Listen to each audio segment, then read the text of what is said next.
أفمن شرح الله صدره للإسلام فهو على نور من ربه فويل للقاسية قلوبهم من ذكر الله أولئك في ضلال مبين.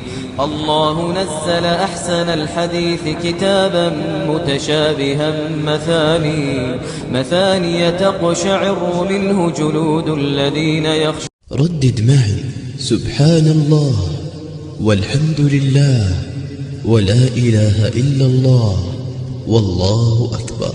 رددها ثم انشرها ولك أجر جميع من قالها من بعده. المستغفرون هم الذين تفرج لهم الهموم وتيسر لهم الأحوال ويحفظهم رب السماوات والأرض. الله يريح بالهم، الله يسعدهم. أهل الاستغفار أقرب الناس إلى الله.